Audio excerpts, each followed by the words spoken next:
Hi guys, welcome back to LTF1. Today we're going to be talking about Drive to Survive and the first 4 episodes. Before we do that, make sure you subscribe and head over to our website to check out some decent new articles we've got about aerodynamics in F1. So, it seemed like a very long off-season, even though it's been quite short, probably one of the shortest, but Drive to Survive is here. We've had testing. What did you think of the first few episodes? To be honest, I was a bit disappointed because, as we've established, I'm only 4 episodes in, but I'm a little bit disappointed. There seems to be a lack of content. It seems to be quite thinly spread across the episodes, if you know what I mean. Because there was a little bit in the first episode about McLaren. They talked a little bit about Racing Point last season, their Pink Mercedes. But aside from that, in the episode so far, not much of it's been relevant to the events of last season. It's mostly just been sort of some of the dramas, a bit of over, I don't know what the right word is, but overemphasizing the drama with Hamilton and Bottas, trying to create this sort of forced rivalry that isn't really there. And yeah, episode 4 is the one that most people sort of talk about, which is the Vettel episode.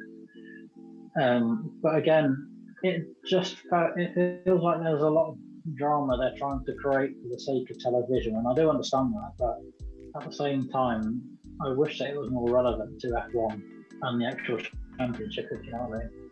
Yeah, so I finished it. I finished it on the Friday. I watched it all straight away. And the other 2 seasons, I think, walked the line a bit better between dramatizing the sport and getting the point across. But this season, it felt like they over-egged it a bit. And then, obviously, I don't think it's a spoiler because F1 Twitter's been talking all about it anyways. The absence of some storylines, like George and Sakir, that's massive for them not to have included that. So I feel like they've spread thin and they've missed bits out. Maybe because of the virus, I guess they can use that as an excuse. It might have been. A lot of things were probably affected, but yeah, it seems like this season's fallen a bit flatter than the other 2 before that.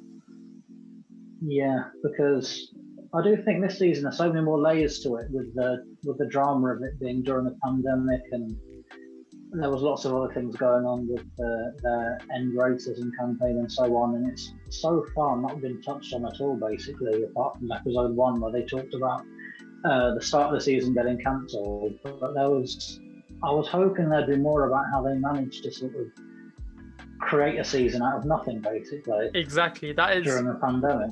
That is what I was looking forward to most for this season of Drive to Survive. It was always going to be the first couple of episodes that I was looking forward to more than anything else, seeing how they actually put a calendar together. But obviously that wasn't in there at all. It was just that phone call, I think, with Zach Brown. And you're just like, oh yeah, we've got a calendar together now. But I feel like that's because FIA and Liberty Media aren't included. Like, I don't know if that episode's come yet where Toto Wolff and Michael Massey are in the gym. And it looks like Michael's... And it looks like Massey is hiding from the camera almost. Like he really doesn't want to be there. Because I don't think that the FIA staff or any of the Liberty Media staff are included officially in the Netflix deal. So I think if they did that for next season, it would be much better. Because I'd like to see inside the stewards room as well for some contentious decisions. That would be really good if they could make that happen. Yeah, because I do think sometimes, especially again with the Ferrari episode, there was no sort of substance to the episode. There was nothing about how they're doing in the season. There was a little bit about how they fall into the year before, but it was mostly just about the sort of drama rather than what's happening. Do you think that's because I remember the first season, was it Mercedes and Ferrari said that they didn't want to be part of it? And then they managed to convince them. Yeah. So maybe they're pandering? Maybe. Yeah. Because at times it can just be a little bit repetitive because they tell you a bit about the drama and then you get Will Buxton saying qualifying, that's important because qualifying is where they start, and it's like every episode of every team. And I just wish there was more sort of, not necessarily technical detail, but more sort of I don't know, detail towards the racing and towards what happens behind the scenes, if that makes sense. And that's not to say it was all bad, because we've been shitting on it so far, but I still enjoyed it overall, just not as much as the first 2 seasons. The first season in particular was amazing. But, yeah, for definite.